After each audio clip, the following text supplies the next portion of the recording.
കഥ തുടരുന്നു. എന്തായിരുന്നു കുഞ്ഞിൻ്റെ അമ്മച്ചി അവിടെ? വേലിക്കരിയിലേക്ക് നീങ്ങി നിന്ന് ലിസി തിരക്കി. എനിക്കറിയത്തില്ല ഇതിൻ്റെ കർത്താവേ, ഒരു പൊട്ടിത്തെറി. തുറയിലുള്ളവർ മുഴുവനും അവിടെ ഉണ്ട്. ആരെങ്കിലും ചത്തോ കൊന്നോ ആർക്കറിയാം. ഈശോയെ, റോസമ്മ നെഞ്ചിൽ കൈവച്ചു. ആ നേരത്ത് വാളശാന്തയുടെ വീട്ടുമുറ്റത്തേക്ക് കയറുകയായിരുന്നു ലാസർ. ഉദ്യോഗത്തോടെ മുറ്റത്ത് തന്നെ നിൽക്കുകയായിരുന്നു ശാന്ത. ആരാത്? നിഴലനക്കം കണ്ട് ശാന്ത തിരക്കി. നിന്റെ അമ്മയുടെ കെട്ടിയോനാടി. എന്തു പറ്റിയെന്നറിയാൻ ഇറങ്ങി നിൽക്കുക നീ അല്ലേടി? അലറിക്കൊണ്ട് ഒരു കുതിപ്പിന് ലാസർ അവളുടെ അടുത്തെത്തി. എന്തിയടി ആ പന്നി എന്ന് ചോദിച്ചതും കൈവീശി ഒറ്റയടിയായിരുന്നു. പ്ടേ! കവളടക്കം വീണ അടിയുടെ ആഘാതത്തിൽ ഒരു വാഴപ്പിണ്ടി മറിയുന്നത് പോലെ അവൾ പൂഴിമണലിൽ ചെരിഞ്ഞു വീണു. എന്നെ കൊല്ലുന്നേ ഒന്ന് ഒറ്റ നിലവിളിയും. നീർക്കുതിരെ, മിണ്ടരുത് നീ. ലാസർ തറയിലിരുന്ന് അവളുടെ കവളിൽ വിരൽ മുറുക്കി. അവനെ തള്ളിമാറ്റാൻ അവൾ ശ്രമിച്ചു, പക്ഷെ കഴിഞ്ഞില്ല. അല്പനേരം കഴിഞ്ഞപ്പോൾ ശാന്ത ഒന്നടങ്ങി. അവൻ അവളെ വലിച്ചുയർത്തി. ബഹളം വെച്ചാൽ കൊന്നു കടലിൽ കളയും ഞാൻ. മര്യാദയ്ക്ക് ചോദിക്കുന്നതിന് മറുപടി താടി. എന്തിയടി അവൻ? അകത്തുണ്ടോ? ഇല്ല. ലാസർ പോയ പുറകെ പോയി. അവൾ നിന്ന് കിതച്ചു. കള്ളം പറയരുത്. അവൻ എവിടെയുണ്ടെന്ന് നിനക്കറിയാം? സത്യമായിട്ടില്ല. ആരാ അവൻ? എവിടെയാ അവൻ്റെ വീട്? ഒന്നും എനിക്കറിയത്തില്ല ലാസറേ. ഞാൻ പറയുന്നത് സത്യമാ. എങ്കിൽ നിന്നെ കൊണ്ട് ഞാൻ പറയിക്കാപടി. എവിടെ പോയി ഒളിച്ചാലും അവനെ ഞാൻ പൊക്കും. ലാസർ വീണ്ടും അവളെ അടിച്ചു. തലമുടിക്ക് കുത്തിപ്പിടിച്ച് വട്ടം കറക്കി. അവൾ നിലവിളിച്ചു. പക്ഷേ അധികം ഉച്ചത്തിലായിരുന്നില്ല അത്. അവളെ വിട്ടേരടാ, നിനക്ക് വേണ്ടത് എന്നെയല്ലേ? പൊടുന്നനെ ഇരുളിൽ നിന്നൊരു ശബ്ദം. ശാന്തയെ ഒരു വശത്തേക്ക് തള്ളിയിട്ട് ലാസർ വെട്ടിത്തിരിഞ്ഞു. രോഷം മുഴുവൻ കണ്ണുകളിലേക്ക് ആവഹിച്ചുകൊണ്ട് ലാസർ നോക്കി. ഇരുട്ടിൻ്റെ വലിയൊരു കട്ട പോലെ ആ മനുഷ്യൻ. ഒറ്റ നോട്ടത്തിൽ തന്നെ തൻ്റെ കയ്യിൽ ബാഗു തന്ന മനുഷ്യനാണ് അതെന്ന് അവൻ തിരിച്ചറിഞ്ഞു. ആ മനുഷ്യൻ പിന്നെയും പറഞ്ഞു, നിനക്ക് അറിയേണ്ടതൊക്കെ എന്നോട് ചോദിക്കേ. കരുതലോടെ ലാസർ മുന്നോട്ടെടുത്തു. വാളശാന്ത ഭീതിയോടെ നോക്കി നിന്നു. ആ മനുഷ്യൻ നിസാരനല്ലെന്ന് അവൾക്കറിയാമായിരുന്നു. നിങ്ങൾ എൻ്റെ കയ്യിൽ തന്നുവിട്ടത് ബോംബല്ലേ? അതെ. ഇരുട്ടിൽ അയാളുടെ മുഖഭാവം തിരിച്ചറിയാൻ കഴിഞ്ഞില്ലെങ്കിലും മറുപടി സാധാരണ മട്ടിലായിരുന്നുവെന്ന് ലാസർ ഉറപ്പാക്കി. അതിനർത്ഥം ഇയാൾക്ക് ഇതൊക്കെ കൊച്ചു കാര്യങ്ങളാണെന്നാണ്. സൂക്ഷിക്കണം, അവൻ്റെ മനസ്സ് പറഞ്ഞു. ആ ഭാഗം തുറക്കുന്നതുവരെ ഞാനും ആൽബർട്ടിൻ്റെ വീട്ടിൽ നിൽക്കാൻ പറഞ്ഞത്? അവരോടൊപ്പം ഞാനും മരിക്കട്ടെ എന്ന് കരുതിയല്ലേ? അതെ. ആ മറുപടിയെ ലാസറിനെയും വാളശാന്തിയെയും ഞെട്ടിച്ചു കളഞ്ഞു. അപ്പോൾ എനിക്ക് തന്ന ഉറപ്പുകൾ? നിങ്ങൾ എന്നെ വഞ്ചിക്കുകയായിരുന്നു അല്ലേ? അതെ. പിന്നെ പിടിച്ചു നിൽക്കാൻ കഴിഞ്ഞില്ല ലാസറിന്. എന്തു പറഞ്ഞട നായേ? ഒറ്റ കുതിപ്പായിരുന്നു ഹെൻറിക്ക് നേരെ. പക്ഷേ ആ ക്ഷണത്തിൽ ഹെൻറിയുടെ ഉരുക്കുമുഷ്ടി അവൻ്റെ മുഖം ചതച്ചു. അയ്യോ! ലാസർ എടുത്തെറിയപ്പെട്ടതുപോലെ പൂഴിമണലിലേക്ക് തെറിച്ചു വീണു. തൻ്റെ മുഖത്തിൻ്റെ ഷേപ്പ് മാറിയതുപോലെ തോന്നി ലാസറിന്. മൂക്കിൽ നിന്ന് എന്തോ ഒലിച്ചിറങ്ങിയപ്പോൾ അവൻ കൈകൊണ്ട് തുളച്ചു ചോര. വിഷമവും കോപവും ഒന്നിച്ചുണ്ടായി ലാസറിന്. എടാ കഴിവേറി, നീ എന്നെ തല്ലി. ഞാനൊന്ന് വിളിച്ചു കൂവിയാൽ ഈ തുറയിലെ ആളുകൾ മുഴുവൻ നിന്നെ വളയും. ബോംബ് വെച്ചത് നീയാണെന്നറിഞ്ഞാൽ അവർ നിന്നെ കല്ലുകെട്ടി കടലിൽ താഴ്ത്തും. എന്നാൽ നീ വിളിക്കടാവരെ. നീ ബാഗുമായിട്ട് നടന്നു പോകുന്നത് ഞാൻ ഫോട്ടോ എടുത്തിട്ടുണ്ടാ. നാളത്തെ പത്രത്തിൽ അത് വരുന്നത് നിനക്ക് കാണണോ? ഇതിൻ്റെ എല്ലാം പിന്നിൽ നീയായിരുന്നെന്ന് ഞാൻ വരുത്തി തീർക്കും. പിന്നെ നിന്റെ ഗതി എന്താവും? അങ്ങനെ അനങ്ങാനായില്ല ലാസറിന്. വല്ലാത്തൊരു കുരുക്കിലാണ് താൻ പെട്ടിരിക്കുന്നത്. അവൻ നിസ്സഹായനായി. ഹെൻറി മുന്നോട്ട് വന്ന് അവൻ്റെ തോളിൽ കൈവച്ചു. അതുകൊണ്ട് ലാസറേ, ഈ നടന്നതൊക്കെ നീ അങ്ങ് മറന്നേര്.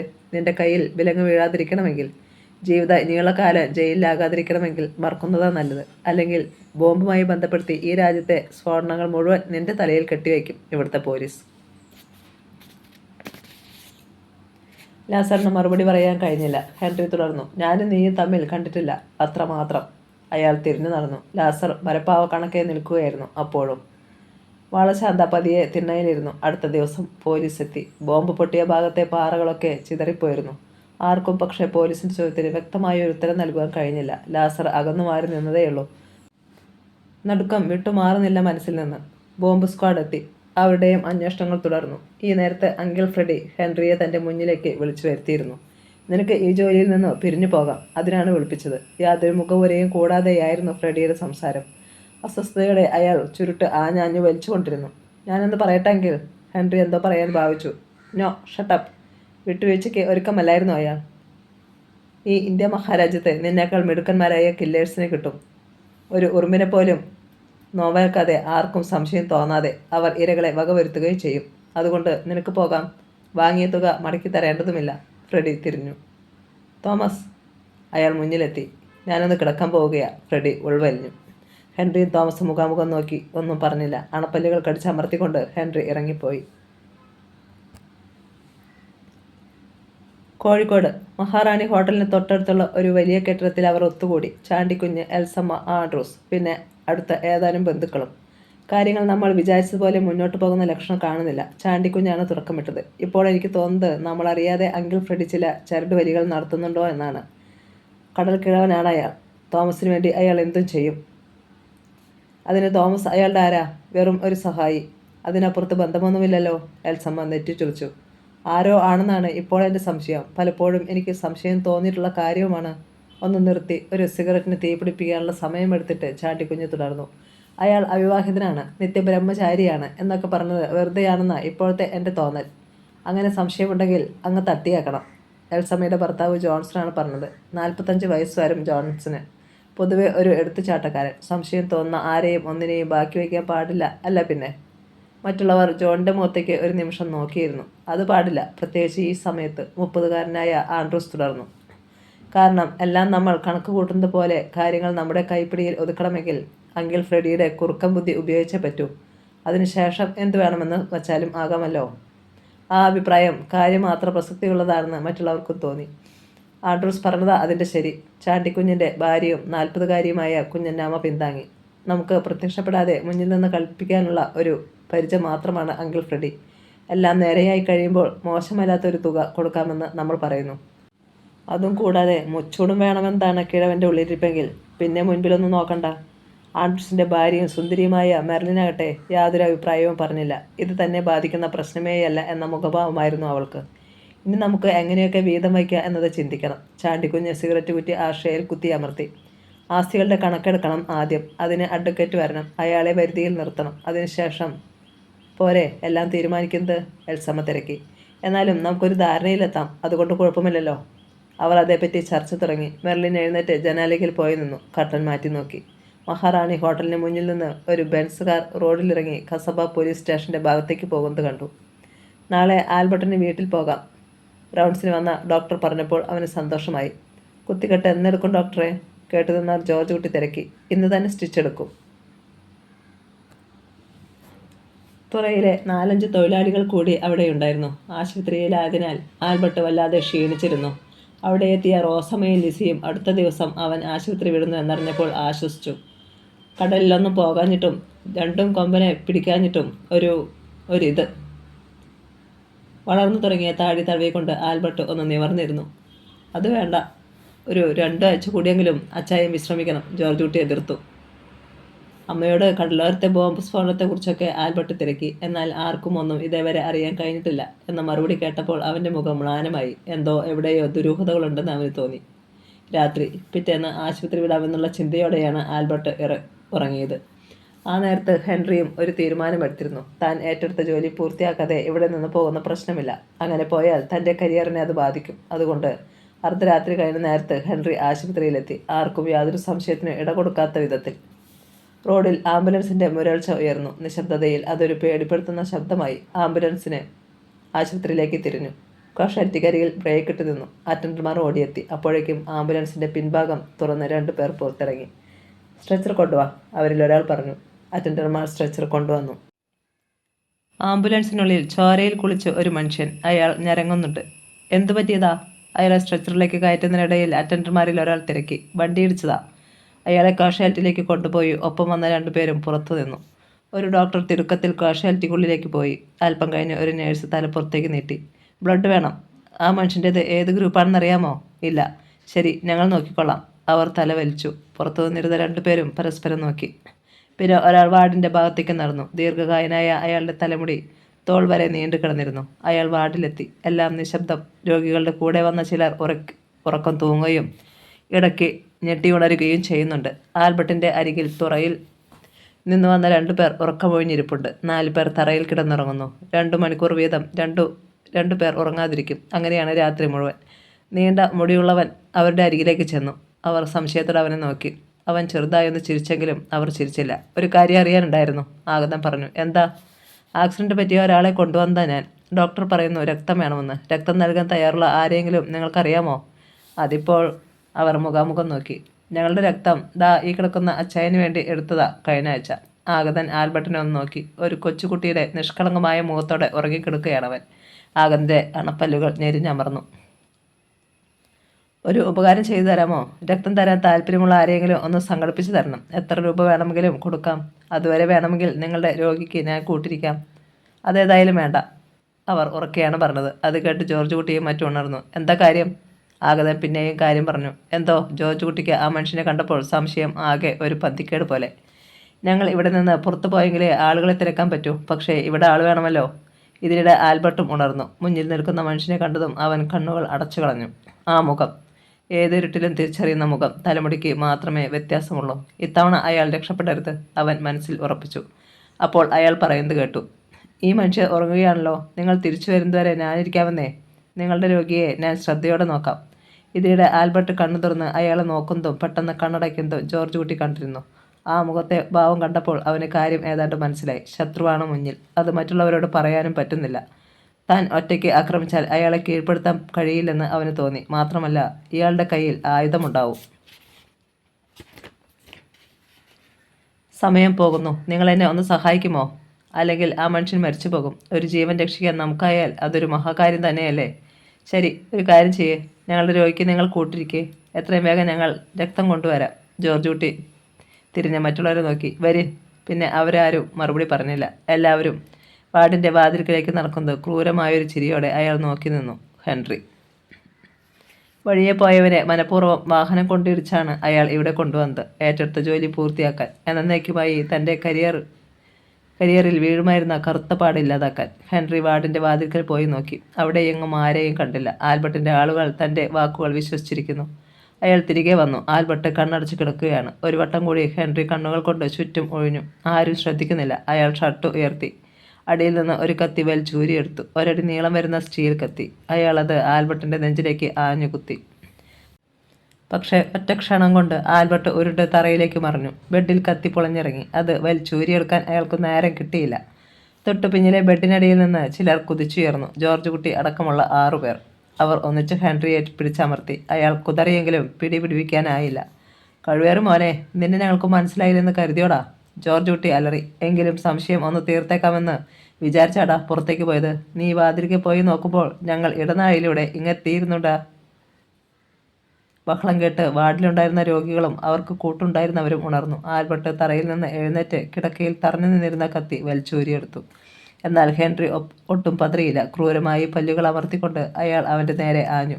ആൽബർട്ട് പക്ഷേ കൈ ചുരുട്ടി ഒറ്റയിടി. ഹെൻറിയുടെ മൂക്കിലൂടെ ചോരത്തുള്ളികൾ ഇറ്റുവീണു. അയാൾ ഒരു വന്യമൃഗത്തെപ്പോലെ മുരണ്ടു. ജോർജ് കുട്ടിയും സംഘവും ഒരു തുവർത്തുകൊണ്ട് അയാളുടെ കൈകൾ പിന്നിലേക്ക് പിടിച്ച് തിരിച്ച് കെട്ടിമുറുക്കി. പിന്നെ കാലുകളും. അനന്തരം അയാളെ എടുത്ത് കിടക്കയിലേക്കിട്ടു. ആ ക്ഷണം ആൽബർട്ട് അയാളുടെ കഴുത്തിൽ കത്തി അമർത്തി. ഇനി സത്യം പറഞ്ഞോ, എന്തിനാണ് നീ എന്നെ കൊല്ലാൻ വന്നത്? അയാളത് കേട്ടതായി പോലും ഭാവിച്ചില്ല. കത്തി ഒന്നുകൂടി അമർന്നു. തൻ്റെ കഴുത്ത് മുറിയുമെന്ന് അയാൾക്ക് ഉറപ്പായി. പറയടാ, അല്ലെങ്കിൽ നിന്നെ കൊല്ലാനും ഞാൻ മടിക്കില്ല. വാർഡിലുണ്ടായിരുന്നവർ ആ കിടക്കയ്ക്ക് ചുറ്റും കൂടി. അതിനിടെ ആശുപത്രി ജീവനക്കാരും ഓടിയെത്തി. മുന്നിലെ ദൃശ്യം കണ്ട അവർ പെട്ടെന്ന് പോലീസിൽ ഫോൺ ചെയ്തു. ഹെൻറിയുടെ കഴുത്തിൽ ഒരു തുള്ളി രക്തം പൊടിഞ്ഞു. ഞാൻ നിന്നെ കൊല്ലാൻ പോകുന്നു. ആൽബർട്ടിൻ്റെ മുഖം മുറുകി. അവൻ്റെ ഉൾക്കണ്ണുകളിൽ അപ്പോൾ കടലിൽ വെച്ച് തനിക്ക് കുത്തേറ്റ രംഗമായിരുന്നു. എനിക്ക് വേണ്ടിയല്ല. ഹെൻറിയുടെ നാവിൽ നിന്ന് ശബ്ദമടർന്നു. പിന്നെ ആർക്കു വേണ്ടിയാടാ പട്ടി? ജോർജ് കുട്ടി ഇരു കൈകളും ചേർത്ത് പിടിച്ച് അയാളുടെ നെഞ്ചിൽ ആഞ്ഞൊരിടി. ഹാ! അയാളുടെ കണ്ണുകൾ തള്ളിപ്പോയി. അങ്കിൾ ഫ്രെഡി പറഞ്ഞിട്ട്.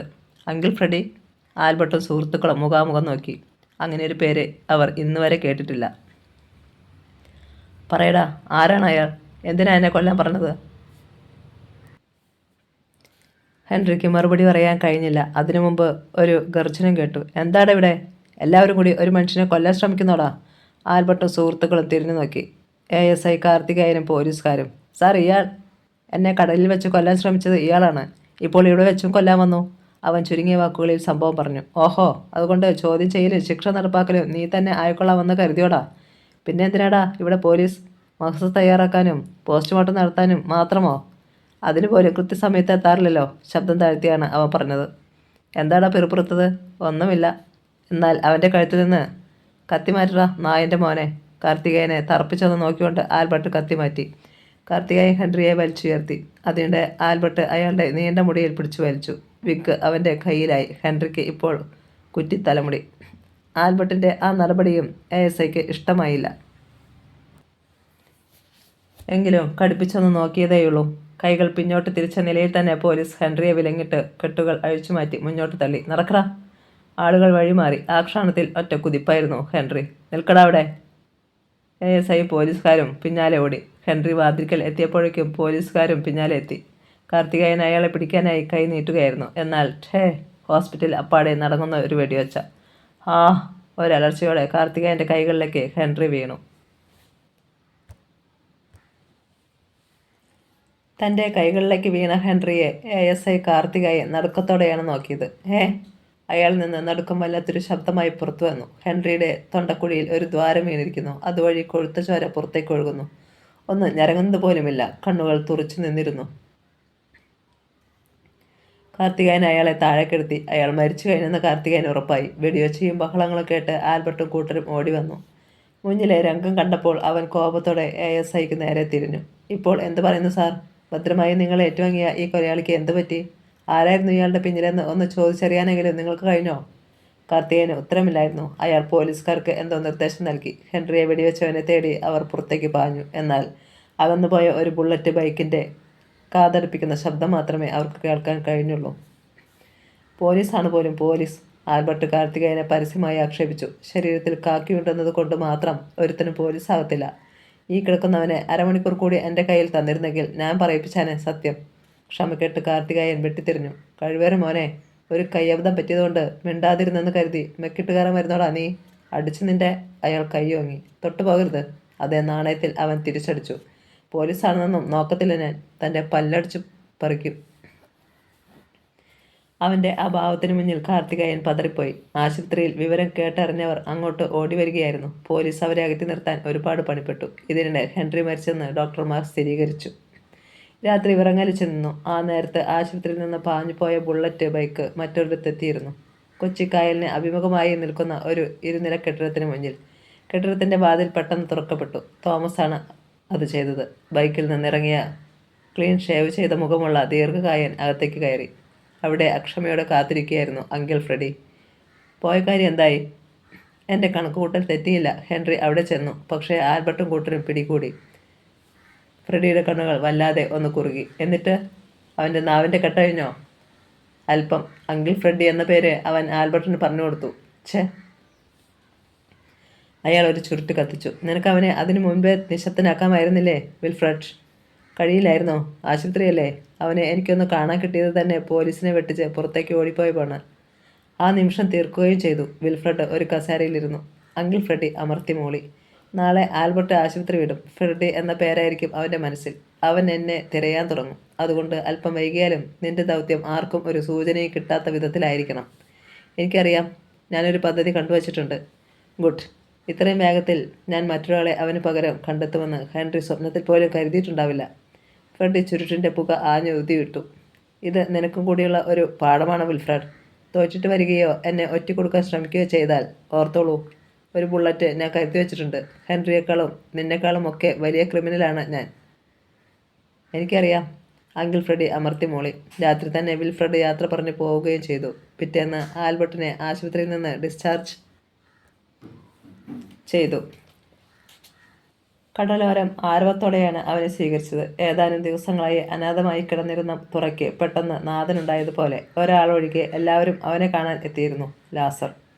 അച്ചായോ എന്ന് വിളിച്ചുകൊണ്ട് വെടിമണിയൻ അവിടെ ആദ്യം എത്തിയവരുടെ കൂട്ടത്തിൽ തന്നെ ഉണ്ടായിരുന്നു താനും. വീട് ചെറുതായിരുന്നതിനാൽ ആൽബർട്ട് ഒരു കസാരയെടുത്തു മുറ്റത്തിട്ടു. പ്രിൻസും മോസസും അവൻ്റെ ഇരുത്തുടകളിലുമായി കയറിയിരുന്നു. അവർക്കറിയാൻ നൂറുകൂട്ടം കാര്യങ്ങളുണ്ടായിരുന്നു. വല്ലവിധാനയും ആൽബർട്ട് അവരുടെ ചോദ്യങ്ങൾക്ക് മറുപടി പറഞ്ഞുകൊണ്ടിരുന്നു. കുശലാന്വേഷകരുടെ തിരക്ക് അല്പമൊന്ന് കുറഞ്ഞപ്പോഴാണ് അവൾ വന്നത്. മാർത്ത. അർദ്ധരാത്രിയിൽ പൊടുന്നനെ നിലാവുദിച്ചതുപോലെയാണ് അവൾ മുന്നിൽ വന്നപ്പോൾ ആൽബർട്ടിന് തോന്നിയത്. എന്തൊരു സൗന്ദര്യം! ഏതാണ്ട് 5 അടിയോടടുത്ത ഉയരവും പവൻ്റെ നിറവുമായിരുന്നു അവൾക്ക്. വിടർന്ന മിഴികളും അർദ്ധചന്ദ്രാകൃതിയിലുള്ള നെറ്റിത്തടവും, റോസാതലങ്ങൾ പോലത്തെ ചുവന്ന ചുണ്ടുകൾ, നിതംബം മറിഞ്ഞു കിടക്കുന്ന ചുരുണ്ട തലമുടി, പുഴച്ചു തഴച്ച മാറിടങ്ങൾ, ഒതുങ്ങിയ അരക്കെട്ട്, കഴുത്തിൽ കറുത്ത ചരടിൽ കോർത്ത ഒരു സ്വർണ്ണക്കുരിശ് മാത്രമാണ് അവളുടെ ഏക ആഭരണം. എന്താ മാർത്തെ, സുഖമാണോ? ചിരിച്ചുകൊണ്ട് അവൻ തിരക്കി. അവൾ തലകുലുക്കിക്കൊണ്ട് അമ്മ മറിയയുടെ പിന്നിൽ ഒളിച്ചു. ആൽബർട്ടിൻ്റെ ഒപ്പമുണ്ടായിരുന്ന ജോർജ് കുട്ടി അവളെ യമചിമാതെ നോക്കി നിൽക്കുകയായിരുന്നു. തൻ്റേതെന്ന് താൻ കരുതുന്ന പെണ്ണ്. പക്ഷേ ഇവളുടെ ഉള്ളിലിരിപ്പ് എന്താണെന്ന് ആരറിഞ്ഞു? ഇവൾക്ക് വേണ്ടിയാണ് താനും ലാസറും കൂടി അടിയുണ്ടാക്കിയത്. മനസ്സ് തുറന്ന് ഒന്ന് സംസാരിച്ച് ഇവളുടെ അഭിപ്രായം അറിയാമെന്ന് വെച്ചാൽ നെയ്മി പോലെ വെട്ടി ഒഴിഞ്ഞ് പോയി കളയും. എടാ, ആൽബർട്ട് അവനെ ഒന്ന് തോണ്ടി. അപ്പോഴാണ് അവന് സ്ഥലകാലബോധമുണ്ടായത്. മാർത്ത അപ്പോൾ മുന്നിൽ ഇല്ലായിരുന്നു. എന്താണത്? ആൽബർട്ട് കളിയാക്കി. മിഠായി കണ്ട കൊച്ചു പിള്ളേരെ പോലെ. എന്തിയാ മച്ച മിഠായി? മോസസ് പെട്ടെന്ന് തിരക്കി. അതോ? അവന് ചിരിക്കാതിരിക്കാനായില്ല. ദാ ഈ ജോർജ് അങ്കിളിനോട് ചോദിക്കി. കുട്ടികൾ ആൽബർട്ടിൻ്റെ മടിയിൽ നിന്ന് ചാടിയിറങ്ങി. മിഠായി താങ്കളെ. പ്രിൻസ് അവൻ്റെ കൈക്ക് പിടിച്ചു. അങ്കിൾ പിന്നെ വാങ്ങിച്ചുകൊണ്ട് തരാം, അവൻ പറഞ്ഞൊഴിഞ്ഞു. കടലിന് മുകളിൽ സൂര്യൻ ഒരു കനൽക്കട്ട പോലെ തിളങ്ങി. അമ്മയോടൊപ്പം വീട്ടിലേക്ക് നടക്കുകയായിരുന്ന മാർത്തയ്ക്ക് മുന്നിൽ പെട്ടെന്ന് ഒരാൾ പ്രത്യക്ഷപ്പെട്ടു. ലാസർ. വഴി തടയും പോലെയാണ് അവൻ നിന്നത്. കുത്തിപ്പറിക്കും പോലെ ആ കണ്ണുകൾ. മാർത്തയെ അടിമുടി പലവുരു ഒഴിഞ്ഞു. എന്താ ലാസറേ? തികട്ടി വന്ന കോപമടക്കി മറിയെ തിരക്കി. ഞാൻ ഇവളെ ഒന്ന് കാണാൻ വന്നതാ ചേട്ടത്തി. എത്ര ദിവസമായോ ഒന്ന് കാണാൻ കൊതിക്കുന്നു. ഓഹോ, മറിയ പുച്ഛിച്ചു. ഇവളെ കാണാൻ നീയാരടാ? ഇവളുടെ ആമ്പ്രന്നോനോ? ഇപ്പോഴല്ല, പിന്നെ ആയേക്കും. അല്ലടി മാർത്തേ. അവൻ്റെ വായിൽ നിന്ന് മദ്യത്തിൻ്റെ ഗന്ധം വമിക്കുന്നുണ്ടായിരുന്നു. മാർത്തയുടെ മുഖം ചുവന്നു തൊടുത്തു. അസ്തമയ സൂര്യൻ്റെ കിരണങ്ങൾ കൂടി ആ മുഖത്തെ ഏറ്റപ്പോൾ ചുവപ്പ് കൂടുതലായി. കോപത്താൽ അവളുടെ ചുണ്ടുകൾ വിറയ്ക്കുന്നുണ്ടായിരുന്നു. ലാസർ ചായ, കടുത്ത ശബ്ദത്തിൽ അവൾ പറഞ്ഞു. ഇങ്ങനെ ഒരാവശ്യവുമായി മേലിൽ എൻ്റെ മുന്നിൽ വന്നേക്കരുത്. എന്ന് പറഞ്ഞാൽ? അവൻ വിരൽ ചൂണ്ടി. നിനക്കെന്നെ ഇഷ്ടമല്ലെന്ന് അല്ലേടി? അത്രയും മനസ്സിലായ നിലയ്ക്ക് ഇങ്ങനെ ഒരു ചോദ്യത്തിൻ്റെ ആവശ്യമുണ്ടോ? ഉണ്ടടി, ഉണ്ട്. നീ പിന്നെ ആരെയടി മനസ്സിൽ കയറ്റി പൊറപ്പിച്ചേക്കുന്നത്? ആ ജോർജ് കുട്ടിയെയോ അതോ ആൽബർട്ടിനെയോ? ലാസറേ, ഇത്തവണ ഒച്ച ഉയർത്തിയത് മറിയയാണ്. നിനക്കെന്നെ ശരിക്കറിയത്തില്ല. തോന്നിയാസം ഇനി പറഞ്ഞാൽ അടിച്ചു മോന്ത പൊളിക്ക് ഞാൻ. അറിയാമേ, ശരിക്കറിയാമേ, ലാസർ പരിഹസിച്ചു. അതുകൊണ്ടല്ലേ ഇവിടെ തന്ത നേരത്തെ ചത്തുപോയത്? നിങ്ങൾ അയാളെ കൊന്നതാന്ന് ആളുകൾ പറയുന്നത്. പറഞ്ഞു തീർന്നില്ല. മറിയ കൈ നിവർത്തി ആ കരണത്തൊന്ന് കൊടുത്തു. കഴിവേറി, നീ ഒന്നുകൂടെ അങ്ങ് പറഞ്ഞടാ. ലാസർ സ്തബ്ധനായി നിന്നു. കവിളിലെ വേദനയേക്കാൾ അവനെ വിഷമിപ്പിച്ചത് ഈ രംഗം പലരും കണ്ടതാണ്. കണ്ടവർ ഓടിയെടുത്തു. എന്താ പ്രശ്നം? ഇവനോട് ചോദിക്കേ, ഇവൻ പറയും, മറിയ പറഞ്ഞു. പിന്നെ മകളുടെ കൈ പിടിച്ച് വേഗം നടന്നു. ലാസർ നാണക്കേടും സങ്കടവും സഹിക്കാൻ വയ്യാതെ അലറി. എന്നാൽ കാതൽ നുള്ളിക്കോ, അമ്മയും മോളും. മാർത്തെ കെട്ടുന്നത് ഞാൻ തന്നെയായിരിക്കും. അല്ലാതെ ആരവളെ കെട്ടിയാലും അവളെ ഞാൻ തീർക്കും. നോക്കിക്കോ. കയ്യിൽ മടക്കി കുത്തി അവൻ കാലുകൾ നീട്ടിവെച്ച് നടന്നു. കൽക്കെട്ടുകൾക്ക് മുകളിലൂടെ ഷാപ്പിലേക്ക് നടക്കുകയായിരുന്ന അവൻ്റെ മുന്നിലേക്ക് ഒരാൾ വന്നു. ആ മുഖം കണ്ടതും അവൻ കടലാസ് പോലെ വിളറിപ്പോയി. ഇവിടെ വേടാ. കനത്ത ശബ്ദം. ലാസർ ചുറ്റുമൊന്ന് നോക്കി. നേരം സന്ധ്യയാവുകയാണ്. അവൻ തിരിഞ്ഞോടാൻ ഭാവിച്ചു. നിൽക്കടാ അവിടെ, അല്ലെങ്കിൽ നിന്നെ ഞാൻ പൊക്കി അകത്താക്കിക്കും. മുന്നിൽ നിന്നിരുന്ന മനുഷ്യൻ ഇങ്ങനെ പറഞ്ഞപ്പോൾ അവൻ കാലുകളിൽ ചങ്ങല വീണതുപോലെ നിന്നു. പിന്നെ ഒരു വിളറിയ ചിരിയോടെ തിരക്കി. സാറെന്നാ പുറത്തിറങ്ങിയത്? ഞാൻ എന്നും അകത്ത് തന്നെ കിടക്കുമെന്ന് കരുതിയോടാ. SI തോന്നിയസം രാജൻ മീശ പിരിച്ചുകൊണ്ട് അവൻ്റെ അരികിലെത്തി. അതല്ല സാറേ ഞാൻ ചോദിച്ചത്. അവൻ പരിങ്ങി. രാജൻ അമർത്തിയൊന്ന് മോളി. ഇന്ന് ഞാൻ ജാമത്തിലിറങ്ങിയടാ. ആ, നീ വാ, എനിക്ക് പലതും സംസാരിക്കാനുണ്ട്. രാജൻ തിരിഞ്ഞു നടന്നു. പിന്നാലെ അവനും. റോഡിൽ ഒരു കാർ കാത്തു കിടന്നിരുന്നു. രാജൻ ഡോർ തുറന്നു കൊടുത്തു. കയറ്. ഒന്ന് മടിച്ചു നിന്നിട്ടാണെങ്കിലും അവൻ കയറി. പിന്നാലെ രാജനും. Driver car മുന്നോട്ടെടുത്തു. യാത്രക്കിടയിൽ ആരും ഒന്നും സംസാരിച്ചില്ല. യാത്ര അവസാനിച്ചത് രാജൻ്റെ ക്വാർട്ടേഴ്സിലാണ്. ഇരുവരും ഇറങ്ങി. പോക്കറ്റിൽ നിന്ന് താക്കോലെടുത്ത് വാതിൽ തുറക്കുന്നതിനിടയിൽ അയാൾ പറഞ്ഞു. സസ്പെൻഷനിലായ SI ഇത്രയും വേഗം ക്വാർട്ടേഴ്സ് ഒഴിഞ്ഞു കൊടുക്കണമെന്ന് SP-യുടെ ഓർഡർ. പക്ഷേ എനിക്ക് മനസ്സില്ല, ഒഴിഞ്ഞില്ലെങ്കിൽ അയാൾ എന്നെ സർവീസിൽ നിന്ന് ഡിസ്മിസ് ചെയ്യുകയും മറ്റുമില്ലല്ലോ. ലാസർ അതിന് മറുപടി പറഞ്ഞില്ല. കയറി വാടാ. രാജൻ അകത്ത് കയറി ലൈറ്റിട്ടു. ലാസർ അകത്ത് കടന്നയുടനെ വാതിടക്കുകയും ചെയ്തു. ഇരിക്കടാ. വേണ്ട സാറേ, ഞാൻ നിന്നോളാം. ഇവിടെ ഫോർമാലിറ്റീസിൻ്റെ ആവശ്യമില്ലടാ. കാക്കി പോയ ഞാനും നീയും ഇപ്പോൾ ഒരുപോലെയാടാ. പിന്നെ ലാസർ മടിച്ചില്ല. അവനിരുന്നു. എതിരെ രാജനും. നിന്നെ ഞാൻ ഇവിടെ കൊണ്ടുവന്നത് ചില കാര്യങ്ങൾ ചർച്ച ചെയ്യാനാണ്. അതിനു മുൻപ് എനിക്കൊരു കാര്യം അറിയണം. നീ എൻ്റെ കൂടെ നിൽക്കുമോ? ആ പട്ടി ആൽബർട്ടിൻ്റെ കൂടെ നിൽക്കുമോ? ലാസർ ഒന്നിളകിയിരുന്നു. ആൽബർട്ട് എൻ്റെ ശത്രുവാ സാറേ. അവൻ ചാകുന്നത് എനിക്ക് ഏറെ ഇഷ്ടം. രാജൻ്റെ മുഖം തെളിഞ്ഞു. ആ, നീ കുടിക്കുമോടാ? ലാസർ ഒന്ന് പരിങ്ങി. മടിക്കണ്ടടാ, പറഞ്ഞോ. അവൻ തല കുലുക്കി. രാജൻ എഴുന്നേറ്റ് അകത്തേക്ക് പോയി ഒരു ബോട്ടിൽ റമ്മും 2 ഗ്ലാസുകളും കൊണ്ടുവന്ന് വെച്ചു. പിന്നെ ഫ്രിഡ്ജിലിരുന്ന വെള്ളവും കടയിൽ നിന്ന് വാങ്ങിയ ചിക്കൻ ഫ്രൈയും. അയാൾ തന്നെയാണ് അവ ഗ്ലാസ്സിലേക്ക് പകർന്ന് വെള്ളമൊഴിച്ചത്. കുടിക്കേ. ഒരു ഗ്ലാസ് എടുത്ത് ലാസറിന് നീട്ടി. അവനത് വാങ്ങി. അഭിമാനത്തോടെ. സസ്പെൻഷനിലാണെങ്കിലും ഒരു SI മദ്യം ഒഴിച്ചു തരിക എന്നുള്ളത് അവനെ സംബന്ധിച്ചിടത്തോളം വലിയ കാര്യം തന്നെയായിരുന്നു. എനിക്കൊരമ്മ ഇഷ്ടം. ഒരു ഇറക്ക് അകത്താക്കിയിട്ട് തോന്നിയാസം രാജൻ പറഞ്ഞു. ജോണി വാക്കറാണേലും എൻ്റെ അഭിപ്രായത്തിൽ ഇവൻ്റെ വാലിൽ കെട്ടാൻ കൊള്ളത്തില്ല. ലാസർ അതിന് മറുപടി പറഞ്ഞില്ല. ഒറ്റ വരിക്ക് ഗ്ലാസ് കാലിയാക്കി. അവനൊരു കോഴിക്കാലെടുത്ത് കടിച്ചു പറിക്കാൻ തുടങ്ങി. ഒരു വട്ടം കൂടി ഗ്ലാസുകൾ നിറയുകയും ഒഴുകുകയും ചെയ്തു. പിന്നീടാണ് തോന്നിയ രാജൻ കാര്യത്തിലേക്ക് കടന്നത്. കേട്ടോ ലാസറേ, എനിക്ക് അവനെ വേണോടാ, ആ ആൽബർട്ടിനെ. എന്നെ ചതിച്ചതാവൻ. ആ ജോർജ് കുട്ടി കൂടിയുണ്ട് സാറേ, ലാസർ ഇടയ്ക്ക് കയറി പറഞ്ഞു. അറിയാം, പക്ഷേ ആദ്യം വേണ്ടത് ആൽബർട്ടിനെ, രണ്ടാമത് മതി മറ്റവനെ. സാറിൻ്റെ ഇഷ്ടം. എടാ ലാസറേ, നീ തന്നെ പറ, അവന്മാർ കാണിച്ചത് തന്തയ്ക്ക് പിറന്നവന്മാർക്ക് ചേർന്ന പണിയാണോടാ? അല്ലേ അല്ല. ലാസറിന് രണ്ടാമതൊന്നും ചിന്തിക്കാനില്ലായിരുന്നു. അതാ പറഞ്ഞത്, പോലീസുകാരാകുമ്പം അല്പസ്വല്പം കൈക്കൂലിയൊക്കെ വാങ്ങിച്ചു നിരിക്കും. എന്തിനാ? ആ, ലാസർ കൈമലർത്തി. എണ്ണിച്ചിട്ട അപ്പം പോലെ കിട്ടുന്ന ശമ്പളം കൊണ്ട് ജീവിക്കാൻ പറ്റുമോടാ? മുടിഞ്ഞ വിലയല്ലേ സാധനങ്ങൾക്ക്. ഈ മദ്യത്തിൻ്റെ കാര്യം തന്നെ എടുക്കാം. എന്താ ഇതിൻ്റെ വില ഇപ്പോൾ? അത് നേരാ. ഇതൊക്കെ കൊണ്ടാ ഞങ്ങൾ അല്പസ്വല്പം കൈക്കൂലി വാങ്ങിക്കുന്നത്. അങ്ങനെയുള്ളവരെ മുഴുവൻ പൊക്കാൻ തുടങ്ങിയാൽ കേരളത്തിൽ ഒരു ജില്ലയിലേക്കുള്ള പോലീസുകാർ പോലും കാണത്തില്ല. രാജൻ ഒരു സിഗരറ്റ് കത്തിച്ചു. നിനക്ക് വേണോടാ? ഒരു സിഗരറ്റ് വാങ്ങി അവനും ചുണ്ടോട് ചേർത്തു. ഇനി കാര്യം പറയാം. ആ ആൽബർട്ടിനെ അകത്താക്കണം. എൻ്റെ ആളുകളാ സ്റ്റേഷനിൽ. അവരും ഞാനും ചേർന്ന് അവനെ ശരിയാക്കിക്കോളാം. അതിന് ഞാനെന്ത് ചെയ്യണം സാറേ? പറയാം വിടാ. ഇടയ്ക്കൊന്ന് ചോദിക്കട്ടെ, കടലിൽ പോകുന്ന അവന് മീൻപിടുത്തം മാത്രമാണോടാ ജോലി? മനസ്സിലായില്ല സാറേ. അവൻ നെറ്റിച്ചുളിച്ചു. എടാ, അവനെ കള്ളക്കടത്തുമായിട്ട് ബന്ധമുണ്ടോയെന്ന്? അങ്ങനെയൊന്നും ഞങ്ങൾക്ക് ആർക്കും അറിയത്തില്ല. എങ്കിലറിയണം. ബന്ധമുണ്ട്. ഇനി ഇല്ലെങ്കിൽ തന്നെ കടപ്പുറത്ത് അങ്ങനെ ഒരു പ്രചാരണം നീ നടത്തണം. പിന്നെ പോലീസ് റെയ്ഡിൽ അതിനുള്ള തെളിവുകൾ കിട്ടുകയും വേണം.